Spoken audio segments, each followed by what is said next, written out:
June 9th. It is 9 a.m. and we're here at our community development weekly meeting. I'll go ahead and call this meeting to order. Attending in person are Commissioners Brooks and Duncan, and Chairman Filios is excused. And Reba, would you lead us in the Pledge of Allegiance? I pledge allegiance to the flag of the United States of America and to the republic for which it stands, one nation, under God, indivisible, with liberty and justice for all. Okay, thank you.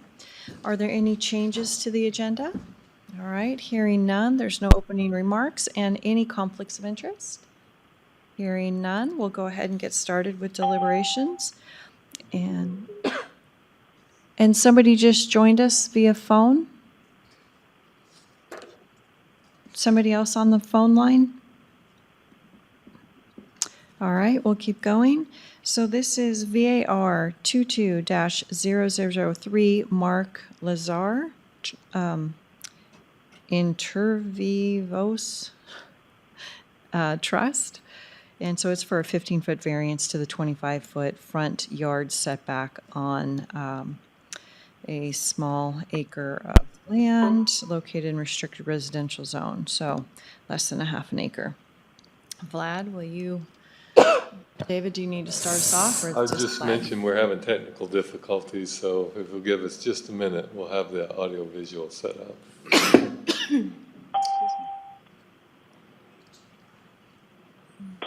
Pat Burton. Hi, Pat. We're just getting the audio visual to work, so. Okay. Okay, ready? Okay. Good morning for the record, Vlad Finkel. Is your mic on? Good morning for the record, Vlad Finkel with Kootenai County Community Development. I guess we can proceed with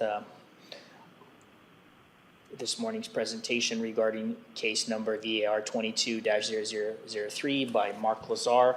This is a request for a front yard variance to the setback requirements in the restricted residential zone. The subject property is located on the south side of Hayden Lake, and it's bisected by Lower Hayden Lake Road. The applicant is requesting a 15-foot variance to the 25-foot front yard setback. There is an existing residence on the north side of the property that's waterfront. However, the portion of the property that is to the south of Lower Hayden Lake Road that has steep slopes is currently vegetated without any development. As I mentioned, the property is zoned restricted residential, requiring a 25-foot front yard setback from adjacent public right-of-way or property line. These are some of the photos of the property in question. They were taken earlier this year. As you can see, this is the Lower Hayden Lake Road, and then this would be the Upper Hayden Lake Road. Access will be off of Lower Hayden Lake Road. The applicant is proposing to have the structure located 10 feet from the edge of public right-of-way with a request for a 15-foot variance or 15-foot encroachment. They're looking to construct a detached garage with an accessory living unit up above, and due to extremely steep slopes and other factors like a drainage that's located on site, they want to be as close as possible to the road to minimize the amount of excavation and the need for construction of extensive retaining walls on site. So this is the profile of the proposed location of the two-story garage and ALU. As you can see, the closer the structure is to the public right-of-way, the less amount of hillside disturbance and retaining walls that would be required. During the review process, the county requested a comprehensive geotechnical analysis evaluation to determine whether or not only was the site suitable for development, but that the existing stormwater runoff that is currently pulling up along the Lower Hayden Lake Road right-of-way could be adequately addressed so that it could be conveyed to a specific area on the property and properly stored until, and treated until it reaches the lake. And we did receive a preliminary geotechnical analysis by Comstock Engineering, and it states that, in essence, you can develop this property and you can convey or reconvey the drainage in an appropriate manner so that it can be adequately treated before it's conveyed to the lake. During the agency comment period, we did get comments from all the agencies with jurisdiction. All of the comments are very similar to all the other variances that we have processed in the recent past in this area. Lakes Highway District is requiring that the applicant submit a revised approach permit that would address the existing residence on the north side of the property as well as the proposed garage. None of their other agencies had any objection. During the public comment period, there were a total of 3 comments, 1 in support, 2 in opposition. As I mentioned before, those concerns were raised with regard to stormwater runoff. Staff analysis is that there is an undue hardship because of the characteristics of the site. The hardship is not self-imposed. There's really no other way to develop on that side of the property without extensive excavation and retaining walls if this variance is denied, and that the applicant needs to address how stormwater runoff from the drainage channel will be treated on site with the construction of the proposed structure. This was staff's analysis before the hearing we had on May 19th of this year. At the hearing, we had both the civil engineer as well as the geotechnical engineer who provided extensive information with respect to the concerns raised by the public. The geotechnical engineer is confident that with the final design of the structure itself, he could provide additional clarification and a final geotechnical analysis on how this site will be ultimately developed once the building permit is requested.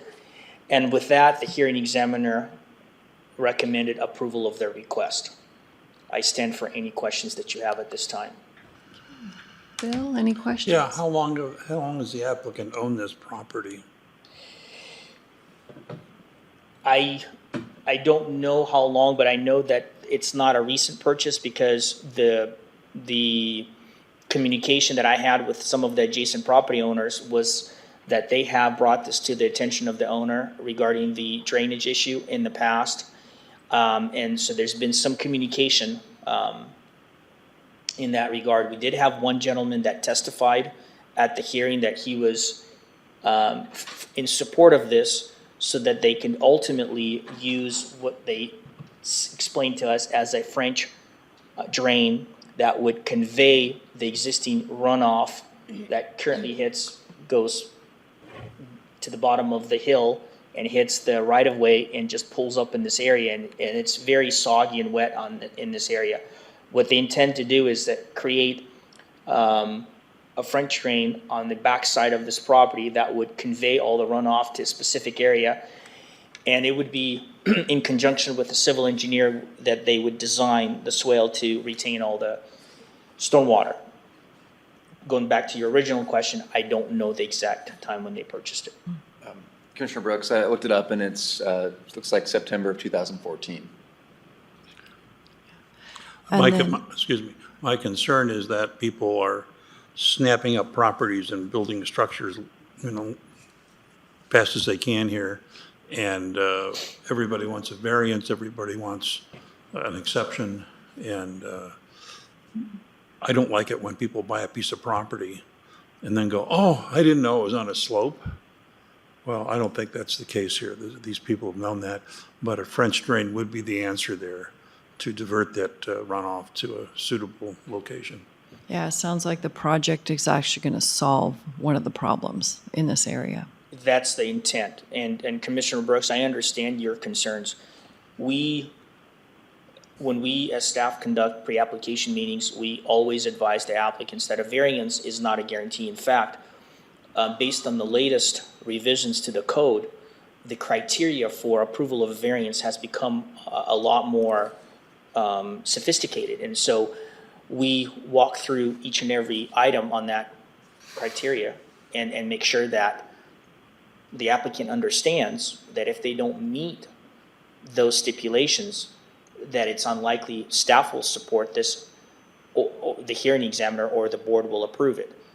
So it's always a disclosure that we make. It sounds good. But as you know, we do not have the authority to stop them from moving forward. Right. We have to grant them that due process, and that it, at the end of the day, it comes before you for a decision. Thank you. Okay, is there a motion? I move that we end deliberations in VAR 0003, Mark Lazar Inter Vivo Trust. So we're in deliberation, so we can have a motion to approve or deny. Okay, in the deliberation, you're going We're in the deliberations now, so we don't need to end public testimony. You make a decision. Sure, but, okay. I move that we approve the variance request, VAR 22-003, Mark Lazar Inter Vivo Trust. I'll second. Bill Brooks. Aye. Sorry, Chair Pro Tem Duncan Aye. and Chairman Filios is excused. Yes, thank you. All right, so VAR 22-003 is approved. And now we're ready for our business segment. So tax deed bid AIN 192047. And Ben, will you be leading this? Sure. This is a tax deed bid that we received. I don't have the presentation, but I believe you have the information before you. This is a property that's located within the city limits of Coeur d'Alene. It is a sliver of a parcel, or a tax parcel, that I think it's about 2 feet wide.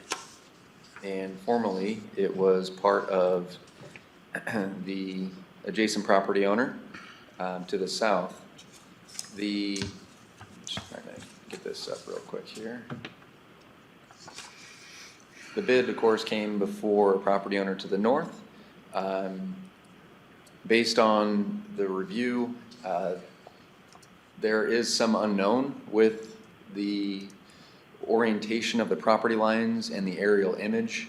As you can kind of get a sense from that image, there may be some pagination issue, so we don't know exactly where the property lines are here, but from what it's showing, it appears that this structure is encroaching into this area.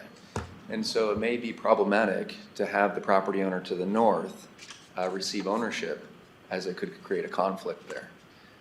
So I think it'd be staff's recommendation that it really should be conveyed to the original property owner to the south, lot 6 there. Unless perhaps maybe a survey was provided to demonstrate the actual location on the ground of where those property lines are, and it being free from any kind of encroachment. So would this be something that the person making the offer go out and get their own surveyor to do this, to present us with that information? It seems like that would be reasonable. I don't know, that should be upon the county to identify. Yeah. Right. Okay, so so what you were indicating is the property owner to the north is the one who made the offer, and it looks like it's encroaching on the property to the south. So, okay, so that's fine. We'll address that when it comes before us at a business meeting, and be able to let them know that we'll require that before we can make a decision. So, Bill, did you have any questions on this? No. Okay. All right, thank you. And flood compliance estimate. Is that, Commissioners, let me just lead off. This is a peculiar case. And Ben will backfill with all the details, but the peculiarity is that we, the county, granted a variance, and afterwards, years afterwards, FEMA has determined that we shouldn't have. It's frankly irritating. But at the time, the staff at the time thought it was perfectly fine, and the board did too. And so the owner relied on that, and now we find ourselves in a very difficult situation where FEMA wants us to do something different and actually fix a problem after the fact. It's going to cost money. So the staff, Ben in particular, and Chief Billing Official Christina Garland have looked into this, and Ben can take it from here to explain all the details, but this is the sort of thing that I'm about ready to go to the state floodplain coordinator and FEMA and say, you know, we have 4 certified floodplain managers on staff, and we still can't always, Appease them. yeah, and it's just irritating. Okay. But that's just me. Right, yeah, so thanks for that, David. Back in 2014, this kind of started actually in 2013 with a building permit, as David mentioned. Staff issued the permit, and based on my understanding of the record, it looks as if there was some misunderstanding on behalf of the property owner. Again, it's just kind of what it looks like to me. There was some confusion in the building plans and the site disturbance plan, and they put the structure in the wrong spot, and the elevation was not quite what it needed to be. So that was the primary focus at the time. What our requirements are is that for structures that are in the floodplain, the top of the bottom floor needs to be 3 feet above the floodplain. This is kind of like a freeboard issue, and that's a higher regulatory standard that we have on the citizens. As a result, we get discounts on flood insurance premiums because we have higher standards. And so they went through the process of building the permit, or building the structure, come to the conclusion of it, and then their certificate of occupancy had a condition saying that you need to have a finished construction elevation certificate to show that you're in compliance. Well, that didn't happen, of course. They were about 1.5 feet lower than what they needed to be. And so because this was a higher regulatory standard, we have the ability to go through a variance because, again, it's beyond the minimum standard. And so we proceeded with the standard of a variance for that height, but somewhere in the midst of it, it was determined and understood that they also didn't comply with some venting requirements in the crawl space. And so it just appeared that staff included that in the request, and it went forward.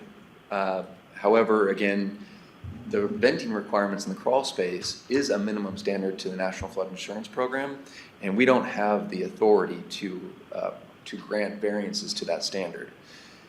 So the property owner at the time, again, was on board with this whole thing. They're fine. They understood that they weren't going to be able to be approved by what's called a LOMA, a Letter of Map Amendment. It's essentially an application that goes to FEMA and says, prove to us that you're outside of this floodplain. If you do, then we'll give you an approval and we'll alleviate the need for flood insurance. So they knew that they weren't going to be able to get that, but they were fine with it. Years go by, and I think it was probably 6 years later, the property owner changed hands. And then this new property owner, at maybe the suggestion of the realtor, says, hey, let's check a LOMA and see if this will work. Well, that's kind of what started FEMA's review and said, hey, not only are you not approved for a LOMA because the structure's in the floodplain, but your structure's not compliant. And looking at the record, it looks like staff issued this variance. Staff, you can't do that. And so that's kind of where we are here today. They don't have any problems with the height because, again, that's above the minimum. But it's a question of this the venting. So, like David mentioned, we are a participating community. It's voluntary, but if you are volunteer to enter into this program, you are required to meet these standards. Therefore, it's the community's responsibility to make sure that these structures are in compliance. They come back to us and said, county, you have an issue, you need to fix it. Based again on our estimation of the record, it doesn't seem right for the property owner to look in resolution here, and that's why we're kind of coming before you today. we have a couple of options, you know, and I think I put together those options for you in that memo. The option of installing the venting as required may seem simple on the face of it, but in actuality, it isn't. It's much more complicated than that because the structure was originally designed to not have venting in the crawl space. And so for residential energy requirements and code requirements, it doesn't have the proper insulation and so on. And so if you put the vents in the foundations, then it requires a lot more to bring the rest of the structure into compliance. And so it's a significant issue. The second option, and I think the option we feel is probably the better option, is to seal the vents off the way that it was designed so that the structure would come back into compliance in that regard. And then raise the exterior grade around the structure. And the benefit of that, of course, is that if the exterior grade, the lowest adjacent grade as they call it, is higher than the floodplain, then what in theory is the structure is not in the floodplain anymore.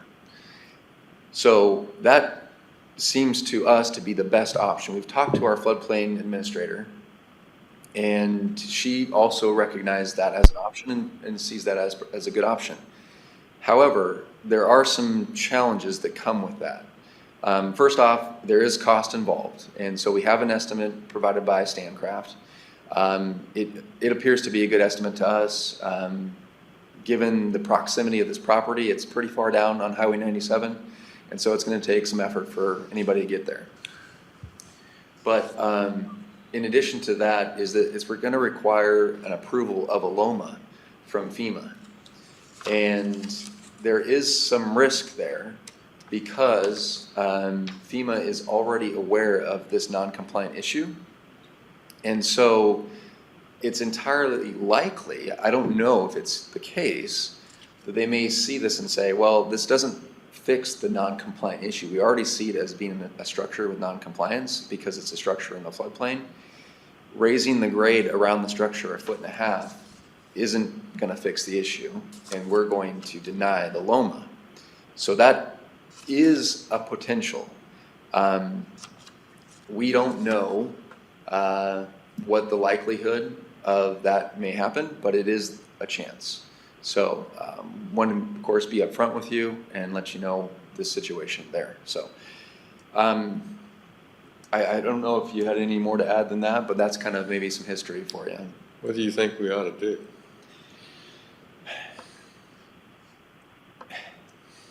That's a good question. I think